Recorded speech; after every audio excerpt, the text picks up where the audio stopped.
Well, speaking of getting to know you, Bez, do you want to take on our get to know you questions? Absolutely. You ready for this one? Oh, entirely. Okay, here we go. Well, what is your least favorite word? So I was having a conversation with my partner about this morning, and we went through like so many things. And what got stuck on was it's been really popular on social media, this idea of an empath as like something people are, like an inherent like personality trait, like but it's certainly expresses like, oh, I have this certain natural ability to feel in other people's feelings and they affect me. And I'm like, how stupid and conceited is that? To cannibalize someone else's emotions for views and then say it like you have this like special ability, like it's freaking Right. psychic.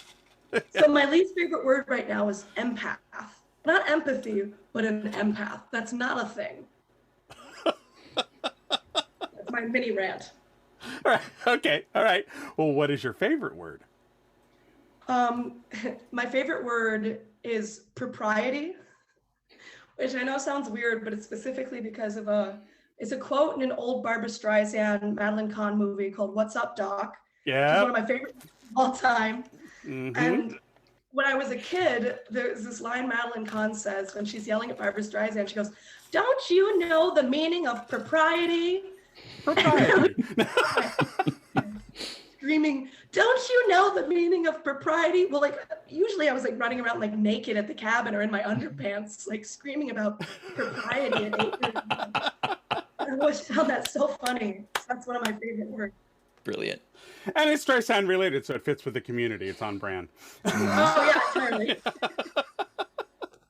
All right. Oh, Well, God, what? the movie's great. You haven't seen it. All right. So, what turned you off? Picky eaters and bad manners. I love food. I can't stand picky eaters and people who like refuse to try things. And I think it's really unseemly if you like go to a restaurant, like a nice restaurant, and someone orders like, I don't know, like grilled chicken and fries.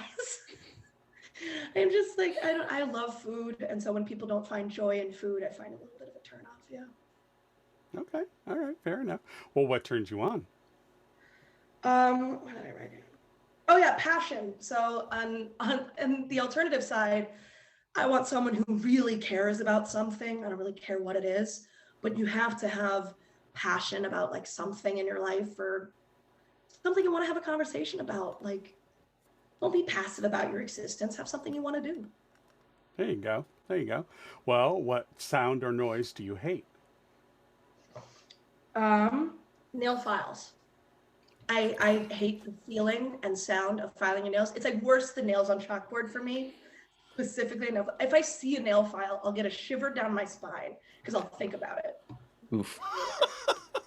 I won't break out mine then. All right. What sound or noise do you love? Rain on a tent and loon calls. Ah, okay. Reminds me of being up north at my cabin. Minnesota loons have one of the most beautiful calls in the They world. do. It's insane. Like you can't even believe that there's a bird on the planet. And you know they're penguins that can fly. They're the Yeah. only other dense-boned bird in the world other than penguins, and they can fly. Mhm. They need like a huge space to run up, but they're so cool, and their call just is haunting. That with rain on a tent is like that's my piece. My husband is originally from a corner of the United States that doesn't have them. So the first time he heard them, he stopped and he looked around. He's like, "What is It sounds like that?" a ghost. You're like, It what does. They're otherworldly ethereal fantastic. thing is that? They're fantastic. I love them. It's incredible. And if you get up close to them, they're massive. They're over a foot long. That's not their wingspan. That's just how they are sitting in the water with bright iridescent red eyes. Yep. Just so cool. Yep. All right. I love those. All right. What is your favorite curse word? Well, my favorite curse word that I say all the time because I think it's funny is twat. And I say it like twat. I just think it's really, Right. I love it. It's just like so crude, but specifically British. Yeah. You're right, twat. So fun for me. Then my other one, and this like is also just kind of a weird story from when I was a kid, is like old hooker. For whatever reason, my parents, when I was like young, would call me like an old hooker, like, ah, you old hooker, like it was like a joke. But then my school called my parents one day and was like, your kid is calling people hookers. What's that about? And so I'll still call people like, oh, you old hooker. Honey, we're all hookers. We're all out there getting our coin. Exactly. And specifically the idea of like an old haggard hooker who's like at the end of her days has just always, I found that pretty funny. There you go. There you go. All right. Well, what profession would you not like to do? Baker. No, Really? you have to get up at the ass crack of dawn. My every sister's weekend. my sister's a chef, a baker chef. Yeah, she does. She gets up really early. Well, and Lord knows I value the bakers in our world who are willing to do that, but no, I'm not. No.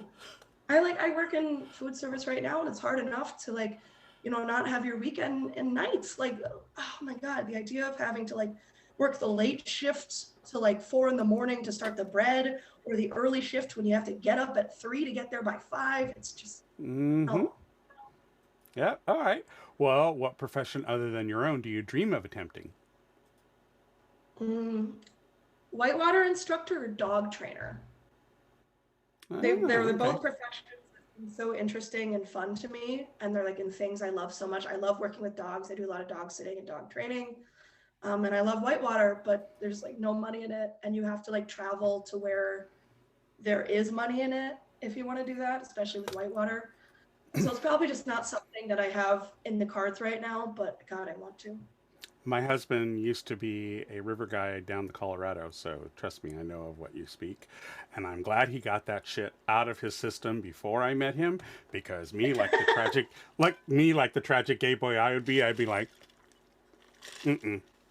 No, I'm not doing that. Thank you. Nope. Well, I Yeah. love it. And it's like, when you do it, it's so fun, but it's kind of like you have to be doing that. It's like your lifestyle for 2 years. Like I was an equipment manager at the camp that took me to the Arctic. And it really, like, even then I wasn't even doing as much on trail, but it's your lifestyle when you work and live in regions like that and in the outdoor industry. Yeah. So it's hard. Yeah. Totally get it. All right. So, if you believe in an afterlife, what would you like to have waiting for you? This is a relatively short but very specific list. I want an Annie's Wow, pretzel dog. she got a list. I do. I want an Annie's pretzel dog with cheese. I want my 2 dogs, Nikki and Simon, to be waiting. And I want to see my grandparents, but I want them not to be fighting with each other. And that is all I want. Beautiful. That'll make it for me. There you go. There you go. All right. Well, you made it through the list. Bravo. Yeah, I like the list. It was fun for me to think about. That's awesome.